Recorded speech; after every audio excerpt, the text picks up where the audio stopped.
సంవత్సరాల తరబడి government job కోసం వేచి చూస్తున్నారా? కేవలం 8 నెలల్లో మీ కల నెరవేర్చుకోండి. వెంటనే కింది నంబర్స్‌కి కాల్ చేయండి. నమస్తే రమ్మగారు. నమస్తే జయ. రమ్మగారు, ఏదైనా ఒక మంచి కథ చెప్పండి రమ్మగారు. చాలా రోజుల నుంచి ఓ కథ చెప్పాలనుకుంటున్నాను జయ. యాక్చువల్గా అంటే లేటెస్ట్ రైటర్స్ కథలు నేను పెద్ద ఎక్కువ చెప్పలా. అవును, మనం అన్ని పాత చందమామ కథలు చెప్తాము. నేను కథా సరిసాగరం తీసుకుంటాను, ఏదో రామాయణం, భారతం, భాగవతం ఎక్కడెక్కడి నుంచో తెచ్చుకుంటూ ఉంటాం. చాలా కథలు కదా. అవును.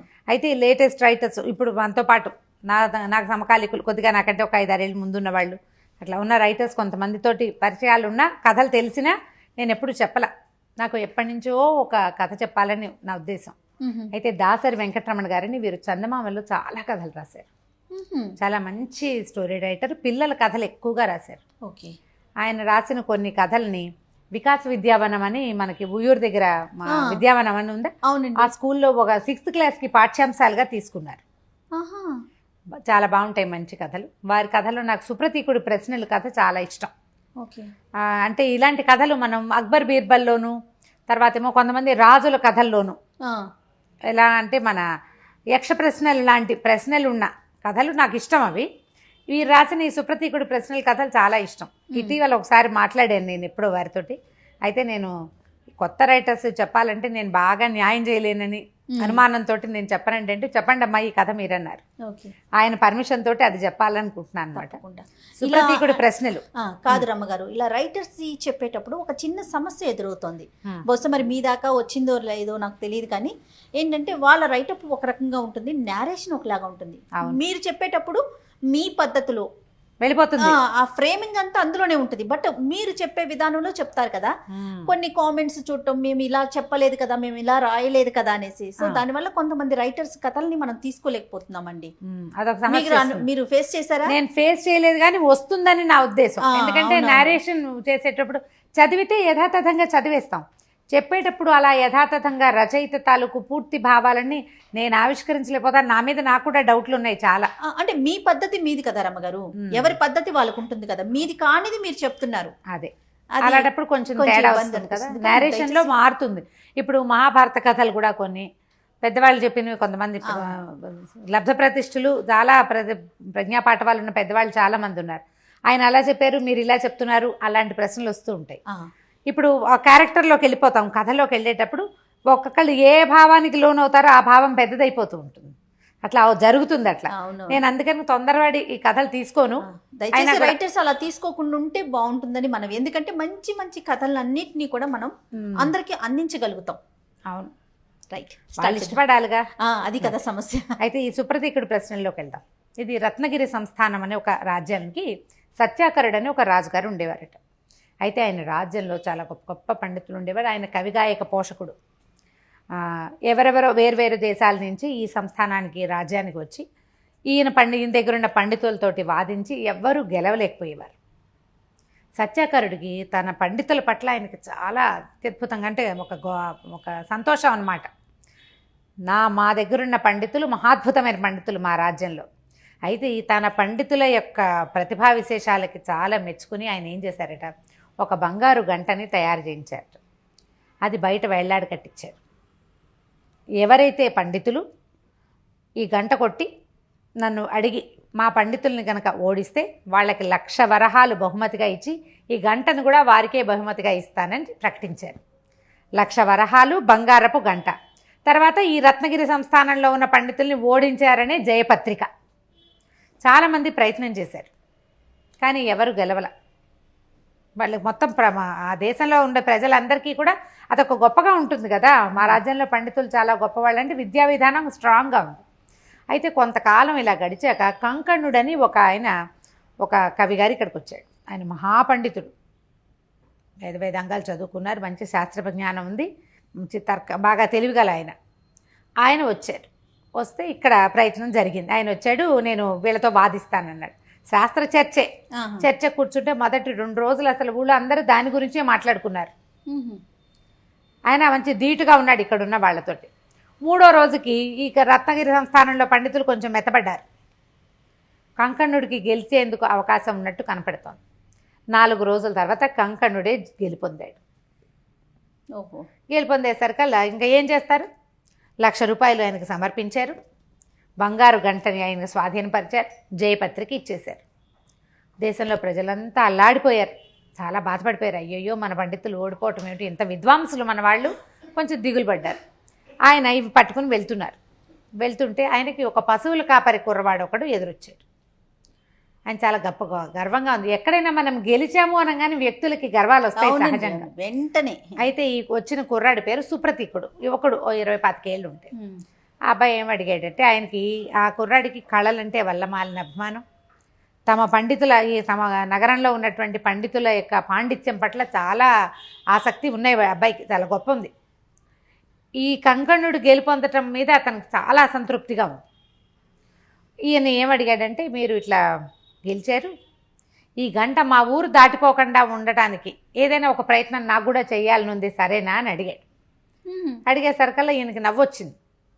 సహజమే కదా, అక్కడ మహామహా పండితులే తన దగ్గర ఓడిపోతే, కుర్రవాడు పశువులు కనపడుతున్నాయి, వీడేం చేస్తాడు? ఆయన కొంచెం హేళనగా తల ఊపాడు. ఊపేసరికి ఒళ్ళు మండిపోయింది. అసలే తమ రాజ్యం నుంచి ఆ బంగారు గంట తరలిపోతుందని మంటగా ఉంది కుర్రాడికి.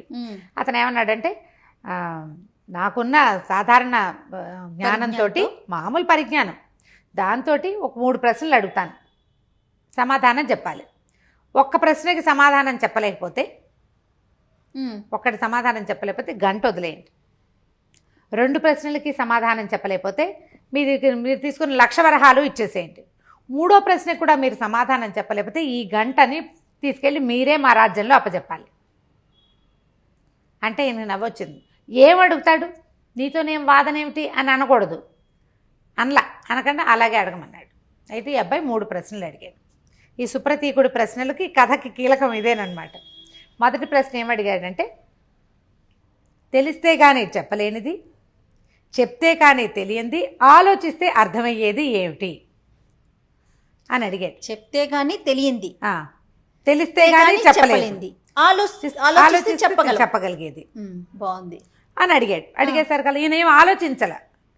చెప్తే కానీ, ఇప్పుడు నువ్వు ఉన్నావు, నీ పేరు చెప్తే కానీ నాకు తెలీదు, అంతేగా, నీ పేరు నాకు తెలిస్తే కానీ నేను చెప్పలేను. అవును, ఈ రెండింటి మీదే ఆలోచించాడు. ఆలోచిస్తే అర్థమవుతుంది అనేది వదిలేసాడు. 3వది వదిలేసి ఆయన ఏమన్నాడు, ఏముంది పేరు, మనిషి పేరు అన్నాడు. అనగానే కాదన్నాడు ఆ సుప్రతీకుడు. మనిషి పేరు చెప్తే తెలిసిపోతుంది, అందులో ఆలోచనకి ఏముంది? నీ పేరు నాకు తెలియతే నేను ఎంతసేపు ఆలోచించినా నీ పేరు నేను చెప్పలేను. అంతేగా, మనిషిని చూసి పేరు చెప్పలేము. తెలిస్తే గానీ చెప్పలేము, చెప్తే గానీ తెలీదు, ఆలోచిస్తే అర్థమయ్యేది పొడుపు కథ. ఏదో ఒక పొడుపు కథ అడిగాం, నువ్వు ఆలోచించు, చెప్పగలుగుతావు. తార్కికంగా ఆలోచిస్తే నువ్వు సమాధానం చెప్పగలుగుతావు. పేర్లు కాదు, తార్కికంగా ఆలోచిస్తే మనం పేర్లు కాదు చెప్పగలిగేది. అనంగా నేను నిర్ఘాంతపోయాడు. గంట అక్కడ పెట్టండి అన్నాడు. చెప్పలేకపోయాడు కదా ప్రశ్న. సరే, గంట పక్కకు పెట్టారు. 2వది అడిగాడు. ఒక చెట్టుకు 2 కొమ్మలు, ఒక్కో కొమ్మ మీద 5గురు కూర్చున్నారు. 5గురు వేసి, ఈ కొమ్మ మీద 5, ఈ కొమ్మ మీద 5. వాళ్ళ కుత్తుకలు కత్తిరించాం, అయినా నెత్తురు రాలేదు, నొప్పి కలగలేదు. ఏమిటది అని అడిగాడు. ఈయన ఆలోచిస్తూ ఉండిపోయాడు. ఓ చెట్టు, దానికి 2 కొమ్మలు, ఒక్కో కొమ్మ మీద 5గురు కూర్చున్నారు. వాళ్ళ కుత్తుకలు కత్తిరించబడ్డాయి, నెత్తురు రాలేదు, నొప్పి కలగలేదు. ఏమిటో చెప్పండి. చెప్పలేకపోయాడు ఆయన. ఏంటి పెట్టి, వేళ్ళు గోళ్ళు, ఒక మనిషి, చెట్టు, అతను 2 కొమ్మలు, 2 చేతులు, ఒక్కో దాని మీద 5గురు కూర్చున్నారు. గోళ్ళు కత్తిరించాం, ఒక చుక్క నెత్తురు కూడా రాలేదుగా.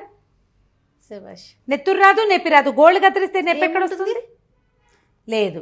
అది తీసి ₹1,00,000 తీసి పక్కన పెట్టాడు. ఇంక ఇప్పుడు 3వ సమాధానం చెప్పాలి. ఒక పెద్ద రాజ్యం, సౌశీల్య రాజ్యం. మొన్నటి వరకు రత్నరాజు ఒక ఆయన, రత్నశీలుడు మహారాజు పరిపాలించాడు. రత్నశీలుడు మరణానికి ముందు ఎవరు పరిపాలించారు ఆ రాజ్యాన్ని? వీళ్ళకి సౌశీల్య రాజ్యం పక్కనే ఉంది. ఆ రాజుల పరంపర అందరికీ తెలుసు. రత్నశీలుడు మరణించడానికి ముందు ఎవరు పరిపాలించారు అని అడిగితే ఈయన వెంటనే అందులో పెద్ద ప్రశ్న ఏమిటి, రత్నశీలుడికి ముందు సౌశీల్యుడు పరిపాలించాడు అన్నాడు. ప్రశ్న ఏమడిగాడు? మరణానికి ముందు ఎవరు? రత్నశీలుడు మరణానికి ముందు రత్నశీలుడే పరిపాలించాడు. ఓహో, ఓడిపోయాడు 3వ ప్రశ్న కూడా. ఎంత క్లియర్గా ఉంది చూడు. Logical ఒక రాజ్యానికి ఒక 10 మంది రాజులు ఉన్నారు, చాలా గొప్పది. అందులో ఒక రాజు మరణానికి ముందు ఎవరు పరిపాలించారు అంటే మరణానికి ముందు ఆయనే పరిపాలిస్తాడు.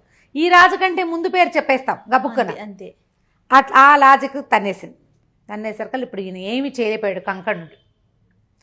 వెంటనే ఆ గంటనెత్తి పల్లకీలో పెట్టించి తీసుకెళ్లి ఊళ్ళో చెప్పాడు. ఆ రాజు ఆ పల్లకీతో పాటుగా గంతులేస్తూ వచ్చిన సుప్రతీకుణ్ణి రాజ్యంలో ప్రజలందరూ చూశారు.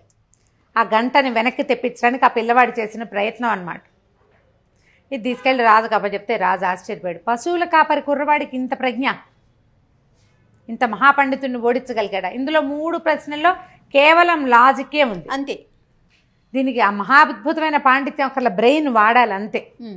అయ్యేసరికల్లా ఆయన ఆ కుర్రాడు ఏం చెప్పాడంటే, మాది పండిత వంశమే ప్రభు, సంపదలన్నీ పోయి నేను పశువుల కాపరిగా ఉన్నానని చెప్తే ఆ కుర్రవాడిని తమ పండితుల సదస్సులో అతన్ని కూడా చేర్చుకున్నారు మంచి జీతం మీద. తదనంతరం చదువుకునేందుకు సుప్రతీకుణ్ణి తమ రాజ్యంలో ఒక మంచి పదవిలోకి నియమించుకున్నారు. ఆ గంటని మళ్ళీ యథాస్థానం ప్రవేశయామి చేసి చక్కగా కట్టేశారు. కంకండుకు ఒక నమస్కారం పెట్టి పంపించేశారు. శభాష్.